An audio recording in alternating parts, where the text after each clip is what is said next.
everybody? This is your boy Daryl Triplett, aka, of course, as you guys know me as Officer Keep It Real. We're here with a very special guest, Mr. Rob Schwartz. And without any further hesitation or reservation, here we go. Rob D. Schwartz, a titan in the realm of music and entertainment. As the co-founder and chief music officer at Act One Studio, he's orchestrated the transformation of a massive 550,000 square foot mall in the beautiful city of Atlantic City into a groundbreaking music incubator for film production powerhouses. His influences extend far beyond physical space. As the owner of Who's Mag Multimedia, he's curated over 1,000 artists, including Grammy award-winning projects. With a career spanning from Wall Street to Hollywood, Rob's journey is a testament of his relentless passion and pioneering spirit.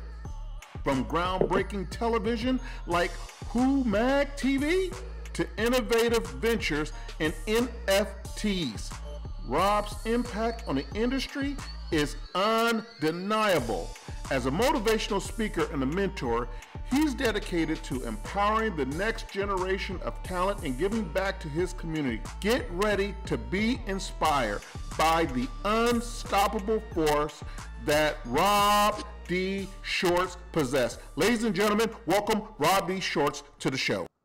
Rob, did I do that thing or not? I love it. Great job, man. Great job, man. That was amazing. Thank you so much. I appreciate it. I'm blushing. Man. Could be the coffee, but I'm blushing. Hey, well, you know, when you're a trailblazer, you're just a trailblazer, brother. And man, I know just a little backstory about Rob, Dave, and I. We met a few years back, actually, and I mean, man, you've done some leaps and bounds since I last talked to you. Yeah, it's been a crazy couple of years, man. Yeah. So, well, you know, we have a couple questions for you, and I'm sure it's going to be stuff that a lot of people want to know because you do so much. Can you share with the listeners of the show the journey and the transformation of transforming Act One Studio into South Jersey's largest movie and music complex, and what inspired you? What drove visitors expect from this space, this dramatic space? So ACX1 Studios, Atlantic City. The one is because our address is One Atlantic Ocean. We have an iconic address, so we kept it in our name. So initially, I mean, I've been building Who Mag pretty much my entire life, over 20 something years. After I became a songwriter after I graduated college. I was at Polygram Records after that, and then the songwriter didn't work out. I got into Wall Street, and while I was there, I missed the music industry, and that's how I started Who Mag, which was over 20 years ago. With that, we did. Do I have it here? I put out the first DVD ever to break into Blockbuster, and first hip hop DVD ever to break into Blockbuster and Netflix. From there, wow. Yeah, actually, it's right here. I see it. I see it with the sticker. Just so you know, I'm not talking stuff. There's the actual Blockbuster sticker. Whoa! It was in special interest because there was no music department when it came out. And then this is when Netflix was mail-in Netflix before it was the Netflix that we know. So and that got really big. We started over, and I turned to a TV show in 2007. We started overseas in Europe, 120 million households on Sky TV. And then from there, I ended up leaving the day job. I was working on Wall Street. I ended up quitting that whole industry altogether to do a hip hop TV show. And everyone thought I was crazy, but wow. Yeah. After spending you left Wall Street. Yeah, to pursue your dreams. Yep. Crazy, right? Oh my God. I mean, how much kahunas did that take? Because everyone was yelling at me. It was like, don't do it. Like, you can't, And I'm like, well, I have to because I got to follow my heart is, man. To me, it's like going to a job, working 12 hours a day for people I don't like, being surrounded by negative energy all day. Right. I'm not a money-driven person, Right. I learned how to make residual income streams. I learned that from the finance world. So it definitely was worth me doing that, because I learned a lot from that industry. But so the ride with Wall Street sort of prepped you for this. I think it made me stand out because while most of the people I know in this music industry is all music industry, I also have 10 years in finance.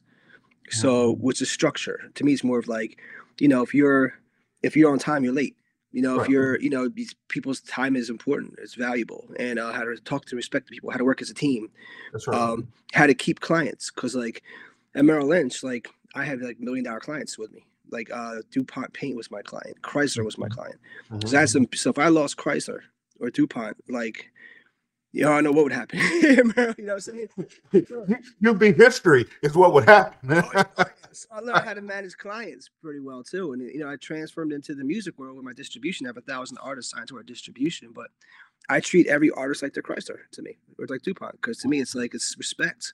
So the financial world definitely did help mold the person that I am, and make me stand out from other people in this industry, because I do know how to talk to people, and I do look at things differently. Like I've been in music my entire life. I love music. There's and all I wanted to do in my entire life was be involved in music. So that's why when I started the finance job, it took me 3 months to realize, I needed to get back into the music, which was started with the website. But then going back into your question, how did it evolve to ACX1 Studios? So the TV show was doing really well. Everything was doing well. I left the industry. My music distribution company was getting bigger and bigger at that time. COVID hit, and I actually did really well during COVID because I built up the residual income streams enough. So one of my friends who had a label through me, he does real estate, and he kept trying to get me to move Humag into this building, the pier. To me, it's like my studio was 15 minutes from my house in Blackwood. NXT is an hour away. Like, why would I go an hour to be into an empty mall and sit there, So he said, "Oh, I'll give you all this space." I'm like, "Yeah, but I don't need all that space. Like, I know what I need to do, and I'm good. I've been, my best friend from high school, Mr. Mig, we've been working together for 14 years in the studio." So, finally, it's just I kept going back and forth, thinking, man, I would love to be in here. It just doesn't make sense. Two of my friends I did movies with for a long time, Roy and Joe, they were in the process of getting a movie house film lot in South Jersey with our other partner Dom and Gia, and they were about to get it, and they were waiting I think 9 months, and the deal fell apart last minute. They brought the money in escrow. Just whatever happened, happened, but it didn't go through. They were pretty depressed about it, and I said, I got this spot in Atlantic City. This is actually way bigger, way better. Yeah, and we can do this together. So they came over and saw it. Everyone fell in love with it, and next thing you know is we got the initial investment up to get in, and we've been here since August, and we have a great team. There's 7 of us all together. I brought in one of my friends, Kwasi, brought in Kofi, who's now partners with us. Chris is real estate, still with us.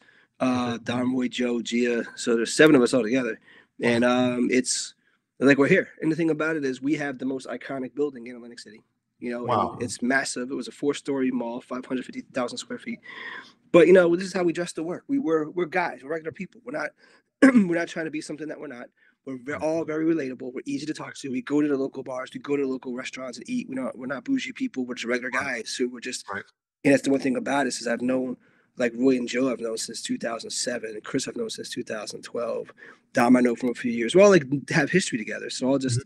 So it's definitely a reality show in here. A bunch of guys running a building, but it's a lot of fun. Like is that the video? So when I was doing my research on your project, is that the video that I seen where you guys were going through the building and you guys were in the kitchen area there? That was probably CBS, right? Yes. Yep. There's some of my partners there. And there's one on Fox. Fox came here, did something. MSN did something on us. Like, all the local ones did something on us too, which is great. So yeah. I mean, that's a big accomplishment, And as the CEO and founder of Humag Distribution, you've built a platform supporting thousands of artists. What led you to establish this innovative venture, and how do you envision its shape in the future of music distribution? Well, the funny thing is, like, I've always had my TV shows, Humag TV, DMTV, and Video Vision. I have 3 music TV networks. I used to do music video promo, as well as the songwriting. I wrote for the Force MDs. I wrote for some of the artists that were with Babyface back in the day. Like, I was in. We had a music studio. Like, I'm involved in all aspects. But my biggest thing I do is I love speaking. I spoke in Barcelona. I spoke in London. I spoke in Italy, Rome. I spoke in South Korea about the music industry, Toronto. I'll be back in Toronto 2 weeks, 2 or 3 weeks for Okay. Canadian Music Week. So I'm big on the educational aspect because I never had any money in this industry. I didn't have any contacts. I literally did everything on my own because I just don't understand the word no. I just figured it out. And I literally just built everything, you know. So to me, it's like it's kind of like so the distribution became bigger and bigger. And I was kind of doing all these stuff already. I'm trying to build the largest incubator in the East Coast. That's the goal. And we're starting with Atlantic City because we have all these casinos, all these bars. Every major artist comes to Atlantic City to perform. I mean, Kelly Clarkson was here a couple of days ago. We have, who was just here? 50 Cent was just here. Rick Ross was just here with Jeezy and Remy Ma. You have Snoop Dogg coming. Motley Crue was just here. Like, everyone comes. It's New Year's. You had Pitbull and Marshmello the same day. So like, the thing is, like, there's so much. Everyone comes here, but no one stays. So the industry, there's no industry here. So like, let's build an industry. So while I've done all these, you know, the thing is I've done all this stuff with our little spot in Blackwood, but now I have the place actually to facilitate everything that I do. So with the incubator, we have the first FM radio station. We're on the boardwalk in Atlantic City. Right now it's online. We're about to get the FCC license. And we're the only one on the boardwalk. So the thing is, yeah, it's 98.5 The Splash FM. Dan Matthews and Henry Vargas are the two that are running that with me. The three of us are put together, but Dan Matthews is the program director, and he's doing an amazing job. It's live now. It's live playing throughout our building as we speak. We have the music studios. We have, which is Opulent Studios with Terrence and Trax. And Trax did the Greatest American Showman soundtrack. He did Black Panther 2. He also did... he won Atlanta Producer of the Year 2 years in a row. So now he has a studio here.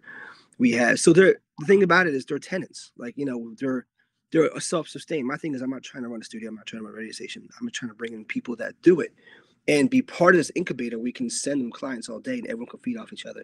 But the ACX 101s is my big thing, which is the educational weekly classes. So we're going to bring in members of the head people of the Grammys, from MLC, from Spotify. Like, we already had these people lined up, and major labels from Sony Publishing to Centric Publishing, to whoever it is. Like, they're going to come in and speak to our upcoming artists. We Stockton's down the street, Stockton University, so we work with the universities to help build a music educational platform inside of our incubator. So back to the distribution. I mean, I've done distribution since I was at a college at Polygram Records, where I was put out Jay-Z's first record, Blase Blase, Jerry the Damager, Dougie Fresh, Group Home, gangster stuff back in the 90s. So I was at college. Like, I learned how to do that. So from there, I just always loved the distribution. It was all physical. Now it's a completely different world. But, you know, one of the first records I put out was Just Dice and KRS-One, which helped secure my situation. And that was a major record, you know, 14 years ago. The KRS-One Just Dice EP was a big record for us.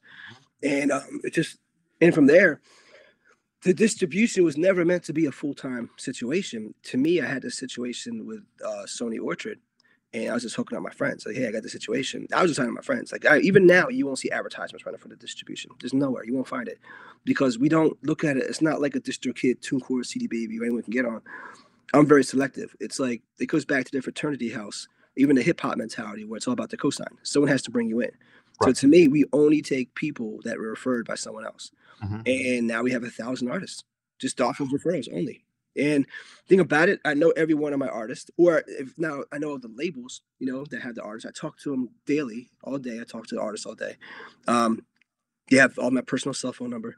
We do a lot of different things that most distributions don't do, like our Distro Fest, our own music festival, and stuff like that. I know we're getting to that later, but we do a lot of cool stuff like that too, which no one else does. Because to me, and when you come to a WhoMag event, a Rob Schwartz event, an ACX1 event, ACX1 music event, you'll see all of the artists get to know each other. It's like a family cookout. Everyone's friends. Everyone hangs out. It's just like you come here, like, if you don't know anybody before you leave, you'll know everybody. And next thing you know is you already have studio sessions booked or a tour booked with somebody else who you just met, because that's how open armed my artists are. And that's why and that's why, like, I do it the way I do it. And that's what makes it so different is, like, you know, even now with the ACX1 studios, the ACX1 music department, the goal is to bring that synergy here into Atlantic City. And let's do something cool together. Let's break boundaries. I mean, if we're gonna break in the music industry, people say, "Oh, go to New York, go to Atlanta, go to LA." But what do? You go to New York, now what do? You can't just walk into Sony Records. You can't just do stuff. but we're trying to build a place where people can actually walk in, learn, build, get around the right people. And, you know, we have our own radio station. I mean, come on, man. We have our own promo situation. We have TVs running throughout our building. We can play our own music videos. I own 3 music TV networks. We can break our own stuff too. So we're just trying to do something really cool and something different over here. Well, you know, that's crazy, because especially when you talk about the educational aspect of educating these young artists, or and maybe not even so young artists at your facility, just that incubator that you're building for them is incredible. And frankly, I don't know of anybody who's doing it to this scale. Yeah. To be told, I've seen other incubators. I don't know anybody. I always gotta give shout to my man Scott Fetters, has something called 2112 in Chicago, which I think is the dopest incubator thing I've seen. So we're actually working together, because he is building like 6 other incubators, so we can start, you know, working together. Like, let's have our artists, send your artists to Atlantic City, let them perform on our stages. We have a stage that holds 3,000 people in our building. Plus we have one in the front that holds a few hundred. So let's just figure out, maybe we can start setting tours up together and stuff like that, you know. But think about it, even like Atlantic City, when other studios are opening, I have a meeting today with someone else who has a music studio in Atlantic City. To me, it's like, the more the merrier. Even like, because the thing about it too is like with the film industry, like the big thing about Jersey is we have the highest tax credit in the United States. Everything's coming to New Jersey. I was hanging with a guy yesterday who I met the day before, and I can't say the name, but they're doing an $80 million Netflix TV series right now as we speak, this week. The Walking Dead moved from Atlanta to Jersey. Rick and Michonne and Negan and Maggie were both shot in Jersey. My friend's the head of security for that one. Everything. Oppenheimer was shot in Jersey. Mean Girl, the new Mean Girls was Jersey. Everything's in Jersey now because of our tax credits. Right. And that's the reason why we got this building, because we wanted, everything's like Netflix and Lionsgate are moving to North Jersey. They're still not even set up yet. It's going to take them a while. We're already up and running. No one else is in South Jersey. Right. So, and we heard rumors these other big ones are coming. We know they're coming. It's fine, because to us, it's like, the more the merrier, because then people know this is the place to go. This is the place to go. Right. And, you know, some people the other place may be better for them, but after they start shooting there and be like, well, we need this scene. Oh, they had that over there in Atlantic City. Let's go over here. Right. And as long as it's in South Jersey, you get the 35%. North Jersey's 30%. So we keep it in South Jersey. So the more the merrier. What is that rate as far as percentage wise to other cities? Do you know by any chance, as far as the 35% in where you guys are at versus others? Is it about the highest, or? Yeah, we have the highest in the U.S., but there's also an additional 2% diversity clause. So if you have a certain amount of minorities and women on your cast and crew, you also get an additional 2%. So it actually goes up to 37%. Wow. Most are 20 to 25. Some don't have any. You know, it depends what it is. But the thing about it is, this is how the city sees it. Like, a movie comes in here, you know, when they get the tax credit, we have to order from local restaurants, local gas stations. Right. You know, we're bringing money into the economy. So they love it. Plus, now you see, like, Oppenheimer was shot in Princeton, and the Joker was huge for Jersey, because Joker 2 is being, I think, filmed right now. Matter of fact, Timothy Chalamet, we just did a movie last week in Cape May, a town over. Okay. So he's doing the Bob Dylan movie. He's playing Bob Dylan. So they just shot that over here. So everything's coming, man, and it's great to be. This is like the new Hollywood. This is the new East Coast to Hollywood, because all the stars are coming. And the thing was, everyone was going north. Now, north is a 30%, where 30. South Jersey is 35. Everyone's going north because it's so close to New York. But you don't realize that 5% is a lot of money. In South Jersey, a lot of money when you're talking millions. We're 2 hours away from New York, so it's still close. But plus, not even that. Food's so much cheaper here. Hotels are so much cheaper here.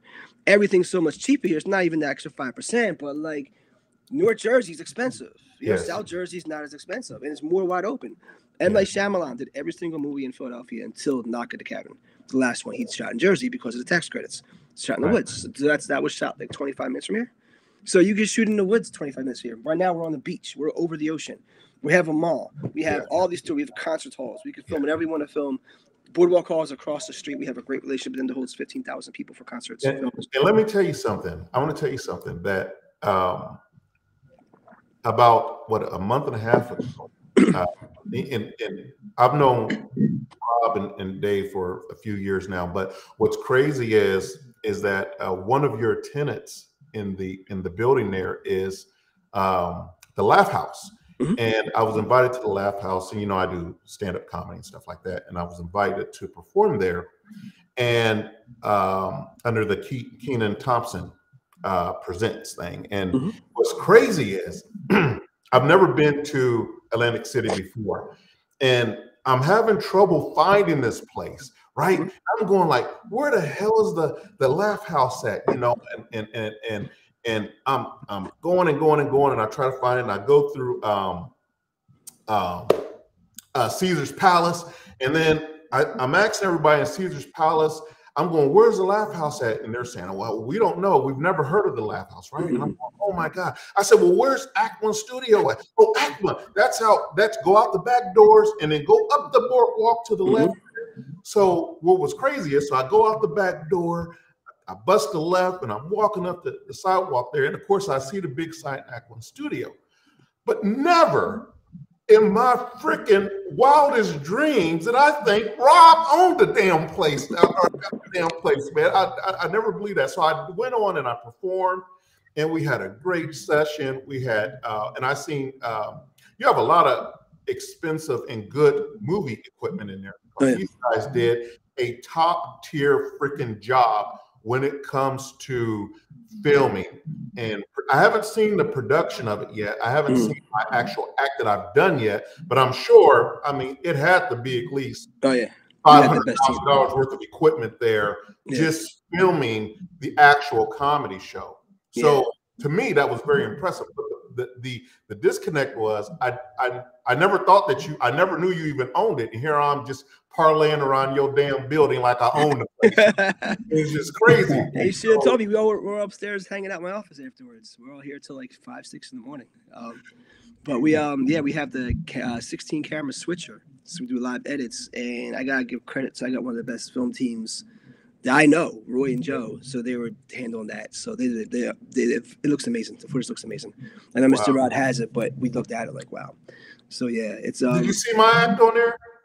I just skimmed through it. I just saw little clips of it and went upstairs and had myself a drink. It was either that good or that bad. It was good. It was good, bro. Everything came out good. So I know Mr. Rod has a release strategy coming up. The Laugh House should be opening soon. I think he's coming in today. They're finishing up his location to be open. We were doing his shows in the back atrium until his place is open. So we're real excited about Mr. Rod, because the Laugh House is a legendary spot. And it's let me tell you something. When I thought that we were going to be in a regular comedy club, and that atrium there is so huge and beautiful. Now, it was nighttime when I was there, so I didn't get a chance to see. I seen from the pictures that you can out the back, it sits right by the ocean out there. We're over the ocean. Over the ocean, yeah. Completely over the ocean, yeah. Yeah, I mean, literally, the whole building is over the ocean, and it's an absolute beautiful building. Man, 6, 7 o'clock, 8 o'clock when that sun sets, and the whole sky turns orange, bro. We have the best view. Wow. And the thing about it, again, everyone's on the other side of the boardwalk. Someone's like, oh, we got a great view, but you don't have our view. Because they have to look over the beach to look over the ocean to see it. Or literally we have to look down and backwards. That's how. So let me ask you one question, Rob. In your facility, is there a hotel in there, or no? It's just okay. It was a 4-story mall that we converted into a film lot, music incubator. We have esports coming, and entertainment pier. So most people know that we have 3 floors. Not everyone knows we have a private hidden 4th floor, which is where the VIP bar is and the VIP lounge, the wedding venue, and our offices. I'm on the 4th floor right now. Okay. So if you look at the pictures, you can see a little up top in the back. You see a 4th floor, but it's not open to the public. So no, it's all stores, restaurants. It was a mall. Right. So it's we're not allowed to have hotels in here because it's a different license, different situation. Right. But we have one of the most iconic buildings. I don't know if you've seen Boardwalk Empire. I think it was the 1st or 2nd episode when Nookie gets that main girl's husband killed, and they go fishing and they pull him off the pier. They mention the pier. That's our building, because we were known as the Fisherman Pier. It was called the $1 Million Mall at one point, Ocean One Mall. This building is about 100 years old. I think maybe over 100, about 100. And it's been rebuilt a couple of times. They spent, I want to say, $2.6 billion re-updating it about 15 years ago. So it's beautiful. And our building is just beautiful all around. It's just like I can attest to that. I've seen it. I want to talk about Distro Feast, best. and it's a play music conference that's become a significant event in the industry. What motivated you to create these platforms, and what sets them apart from other music fests? Okay, so there's two separate things. There's Distro Fest and then Play Music Conference. The idea I had, so I did something, and a lot of people weren't too happy with me, but I did an event. I actually had one of my friends actually killed himself during COVID from depression, and other artists that passed away from COVID as well too. And my thing is, I'm big on like, make sure everyone's good. Like I'm big on depression, make sure everyone's okay. So I actually called all my artists during that time. I have a lot of artists. I called every artist, making sure, hey, just checking up on you, making sure that you're good. During this time, what could we do to help? And everyone just missed performance. So we just want to perform, man. We can't go outside. We can't do this and this. So I did an event. I did a mischief night event. So it was obviously during Halloween time, during that COVID, the first time of COVID. And everyone told me not to do it because of COVID. But to me, I was like extra careful. We did it outside. We double covered the microphones. Everything was wiped down. I just wanted to make sure. Because to me, it was the depression was a big thing for a lot of these artists. Let's get people, let's give some people something to do. So we did that, and it was extremely successful. It was just amazing. Everyone had such a great time to be out again. And people came out to see live music again. We did at a brewery, Mount Laurel, About the Hops Brewery. Shout out to them for letting us use their place. And I did a lot of shows before this. I always did shows. I was known for having shows, and I'm known for my birthday parties. I do like these legendary birthday parties where 300-400 people will come. It'll be all just celebrities, all old school hip hop rappers and R&B. And I can't sing or rap to save my life, but I go on stage with them and we rap my favorite songs, like if it was Master Ace, if it was like a Nucleus or Just Ice or Dinko D or Force MD or Force or I don't know, man. DJ Too Tough, Ready Red from the Ghetto Boys. Like, we just go in there and have fun. T-Ski Valley. We just have fun. So we do. So anyway, my artists were kept coming to me, hey Rob, how are we getting these Rolling Loud concerts? How are we getting these big concerts and festivals? And I'm like, listen, I know some of the guys over there. Like you just can't. You have to have the budget and the views if you don't have it. And no offense, but some of you guys just don't have it. You know what I'm saying? So I was asked that. That was one of the questions I was getting asked the most, is how to get on these festivals. Says, you know what? I'm just going to do my own festival. So I came up with the idea for Distro Fest. And the thing about it, why my artists can't get on their festivals, well, their artists can't get on my festivals. My festival is called Distro Fest because it's only my distribution artist only. That's it. So all we did was put a showcase of our distro. And when I say it was a lot of people, there's the poster right there. I don't know if you can see the one in the middle. Oh, I see it. Yeah. It's a lot of people. We had like 80 performers. We had some big names. This festival, we had like CNC Music Factory, Raz B, members of Suicidal Tendencies, a little bit of everything. We had a surprise performance from Raheem the Rugged Child. We had David Oda, who's running for mayor of Philadelphia, came out to support us. So that's how it started. To me, it was just like, all right, let's just do something to help people out. And everyone had we had a couple great sponsors. We had a huge stage, massive stage in the middle of the woods, and it was just amazing. Except it was like 105 degrees that day. That's what kind of hurt us, but it could have been worse. Stay hydrated. So that was this. So then what happened was, with Distro Fest 1, now I speak a lot of conferences. So the thing was like, and it was over. Everyone kept saying, my God, that was the best time ever. What's the best time ever? When's the next one? When's the next one? And I'm like, yo, man, you have no idea how much that took out of me. So I was like, I reevaluated. I said, well, what's missing here? What am I missing with Distro Fest? I said, you know what? I'm missing the educational aspect. So that way they don't ask me what's next. They know what's next. And so I'm contemplating this. My friend Brian hit me up and said, hey, I'm thinking, because we did something. He was part of a Millennium Music Conference in Harrisburg, Pennsylvania, and they just ended. He's like, hey, let's just, thinking about doing a conference. Let's do a conference together. So like, all right, yeah, I got to do it. So we did me, him, and Jim Legrado formed Play Music Conference in Philly. It was the first music conference in Philly in over 20 years. And it was amazing. It was amazing, man. It was a 3-day event. 80 speakers, 50 performers. Wow. It was just insane. It was incredible. So as that's going on, I'm in the process of closing this building in Atlantic City. So Distro Fest 2, we did in December here in Atlantic City.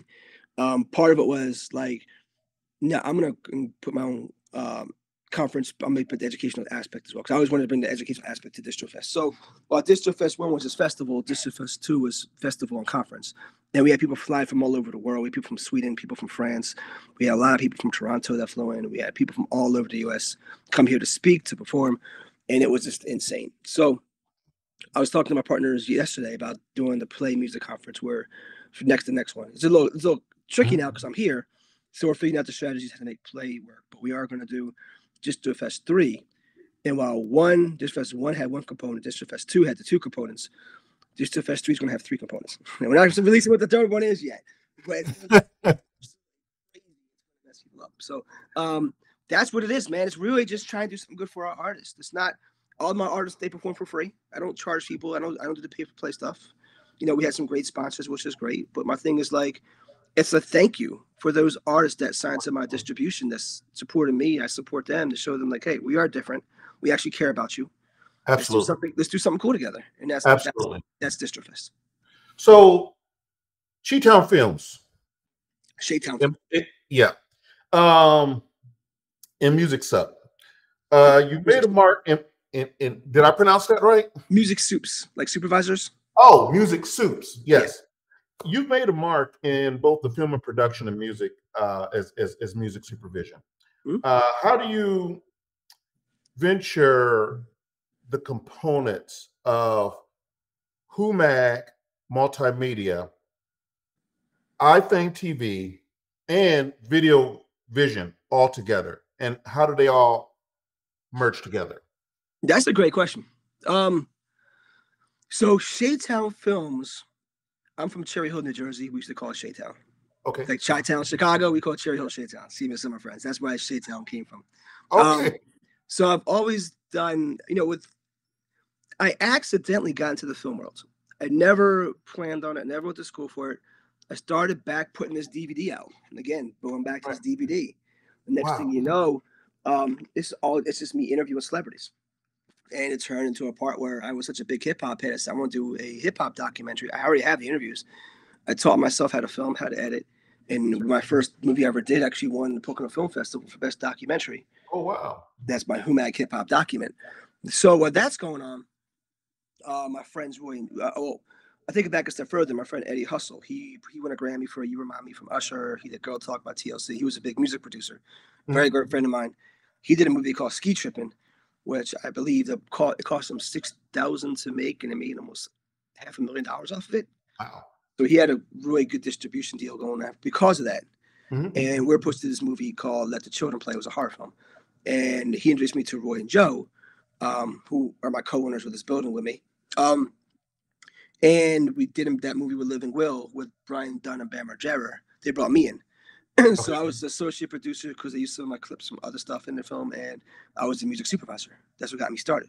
Mm-hmm. But meanwhile, I thought I knew everything about film. I was like, because I'm just used to film my own way. I'm a running gunner. I know how to edit. I know how to make things quick, cut, boom, boom, boom. Right. I don't know the whole movie side of it. How the establishing shots and stuff like that. And so, getting to watch these guys was amazing. So I did a lot of music videos. So the music videos were under Shaytown Films. My hip hop documentary, I did a couple short films and other things too. So Shaytown Films is my film department. But with my artists, I've always been involved with the music side. So MTV licensed a couple of my songs. There's a TV show called Next when I hop off of the bus, a dating game. There was one called The City, which was spin off at the Hills. So I started getting credits from my distribution because I actually wrote those songs. So from there, I learned the music supervision game too by placing songs in movies, and I did about 16 films at this point. So and we got all our posters just made up this past week. We have actually opened a music supervision department store in the mall because we have. So that's going to be on the main level of the mall when you come in. I know exactly what. Okay. Yep. The second floor. Okay. And the purpose is because we have all these films happening here. We just signed 6 more films just for this year alone. Because we have all these films happening. Now they can see that we actually are film. Besides the filming side of it, we can actually see that. So what I want to do is build a place where we can have where all the movie people walk by, they can see that, hey, we can clear these songs now. Like let's clear them let's do it before it gets too late. Mm-hmm. So I got all the posters made up for the films. So they're all hanging up. They're about to be hung up in the building. So wow. Yeah. I mean, that's amazing, man. We got a great film team here, man, and we have a great music team. We got the music studio, the station. Shout out to my friend Lynn Elias, who's helping us out a lot too with organizing the music incubator. So we got a good ACX1 music team as well as the ACX1 studios team. Let me ask you this here, Rob. On 98.5 FM, approximately how many people will that reach? That's a big deal because what you're doing in your music and the radio that will reach the people, I mean, that's a big deal. So right now it's online, 98.5, splash 98.5fm.com. The app should be ready shortly. And then we get the antenna. So we do want to cover all down here, Atlantic City area. Now, the thing about it is we're a rhythmic top 40 station. We already been in contact with Media Base, so all of our plays count towards Billboard. Our goal is like, well, there's, I think there's 2 other top 40 stations. They're contemporary top 40. We're more rhythmic, so it's going to be dance mixes, the mix shows, and stuff like that too. So it's a different format. And being that all, I mean, Atlantic City is a party town. I mean, we know the casino, and my friends, I know a lot of the owners of the casinos and the nightclubs. So we know, hey, you got Marshmallow come back to town, do an advertisement on our station. Let's bring them by the station. Let's have them go on here before you go out to perform. So, and Dan Matthews, who's the program director, he has 6 other FM stations out now around the United States. So we're going to be working in conjunction with the other 6 stations. And even when he does a lot of Billboard campaigns, a lot of major things, remix packages with a group called the Club Jumpers. So they're going to bring all their top clear clients here too in the station. And while they're here in the station, we get them in the studio. We do that kind of stuff. It's a one-stop shop. Oh, yeah. So even the station, everything's a different strategy. You try to look, and I look at it like, over here in Jersey, we have something called Great Adventure, right? And there's Great Adventures around Six Flags. Then you have Disney. The biggest difference between Disney and Great Adventure, to me, one of the biggest things is like, even like Disney cartoons. Like, there's nothing like a Disney cartoon because there's so much stuff going in the background. Like, the animation is not just, here's a guy walking. It's like, this, like, here's a guy walking with butterflies, and you see bugs flying by, and, you know, leaves blowing, and, you know. So it's always like, don't just build something everyone else is building. Let's build something and just figure out all the extra stuff no one's doing. So the studio, we have a lot of strategies with the studio, with the radio station, with the incubator, the ACX 101s. Everything is like, let's make something great. Now how do we make it greater? Cool. Now how do we make that greater? Cool. How do we make that greater? Next thing you know is there's no one touching you. So now, then how do we make that global? Yeah. Even like Video Vision. Look at Video Vision. It's been out since, I want to say it was out since 2009, but we relaunched it. We branded it 2012. We're shooting an episode today. I stopped the show for a while. We just started bringing it back. We just signed a 12 million household deal on Sky TV last week for the show. The show airs all over the world on broadcast television. I don't put my shows on YouTube or other platforms like that because I learned a long time ago not to, because I have brokers that broker my shows out. So to me, it's like, if you put out there for free, you know, no one's going to pay you for your content. To me, we have deals set up where people pay us for the content. And you know, and we a couple of years ago, we were making a lot of money up because, you know, the deals changed a lot. The programs changed a lot. But we still have exclusive deals. We're still not exclusive. We have different deals than most people have. So we just signed a new deal with Sky TV. So excited. That's where we started. We started on Sky TV. That was the very first network that picked up Humag TV was Sky. And here we are, full circle. In the day. Yeah, full circle. Here we are, back on Sky TV. So yeah. It's amazing how things go full circle. Well, you know, Rob, I'd like to thank you so much for stopping by VH2. And, you know, you're always a friend here. We're going to get out to Atlantic City to see you here soon. Hopefully next month sometime. I'm here, bro. Is what we're doing. We're trying to clear up schedules, and we got some other stuff going on too. But man, we appreciate you so much for stopping by. Let our listeners know how to contact you. If somebody wants to contact you or interested in your label or something like that, how they get a hold of you. So it's Schwartz at acx1studios.com. And the user one of the members is humag@gmail.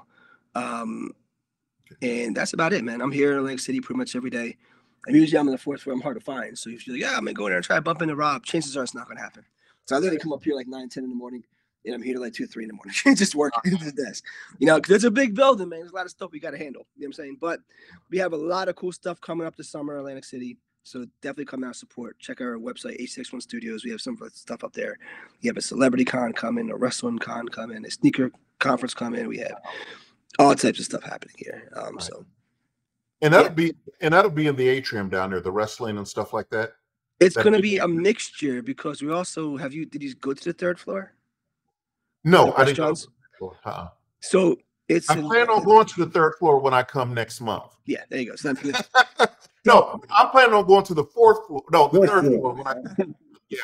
When So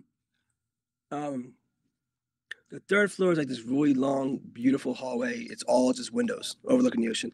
So we're kind of reinventing the conference, right? Typically, it's in a square room all the time in a hotel. Ours, it's going to be on the long hallway. We set tables all up and down, and you're literally walking. Your backdrop is the Atlantic Ocean.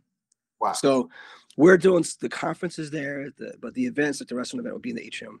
You know, it'll be a mixture depending on what it is. Like everything's different. Everything's unique. So we look at it first, like, all right, where's this going to benefit best and be best for the people that come to this conference? So the sneaker convention is going to be in the third floor. And then my event, the at ACX1 Music Launch, I'm doing a huge party on the 26th of this month, and we have almost 40 performers, including Gita Thompson, Pretty Poison, Dinko D, Mikey D, who else we have? Paul Anthony from Full Force. We have MC Delight from Step the Sonic come in, and it's like Zoe Ariana's coming now. She's a 7-year-old viral superstar on Instagram. And Camille K, so Phantom of the Beat, a lot of from UMCs, a lot of people. So anyway, the event is going to be in the very front. So when you first walk in those front doors off the boardwalk, there's a stage to the right. People don't realize that's a stage, but right to your right, right across from Mitch Sugar. A lot of people overlook it. They don't realize there's a platform there. Oh, okay. So wait a minute. So when you walk in the front door and you just stop. To the right. Right to your right. I think you've got some advertisement up over there. There was a step and repeat. Step and repeat. Yep. Okay, yeah, I took a picture in front of that step and repeat. I wish I had that picture now. Yeah. I took a picture in front of that damn step and repeat. It was raised up like a stage. Yes. So that's what we're doing my event. Okay. Yeah. All right. Good. So it depends. Everything, and the reason why we're doing that and not the back, because there were 750,000 people on the boardwalk last Memorial Day weekend. So to me, it's like, let's put it to the front so everyone walking by can see our event. So it's gonna be packed because you figure 40 people performing, and each one brings 3 people. You know what I'm saying? I mean, you're looking about, plus the DJs, you're at 200 plus people already with everything else. That place barely holds 200 people. So it's gonna be jam packed. But we want people to know that we're open. We got stuff going on. We got some amazing tenants in our building. Come support it. Come buy some sneakers off of a Sneaker City, a Sports City. Come get some food. Get some. You know what I'm saying? Just come over and see what we got going on. Yeah. Well, hey, Rob, again, thank you so much, my brother, for giving us your time. We'll see you next month sometime, and stay safe out there and keep doing what you're doing, trailblazing. Thank you. Appreciate you. Thanks, David. All right. Thank you so much, Rob. Looking forward to everything that you're doing, and congratulations. Hats off to you, brother. Thank you.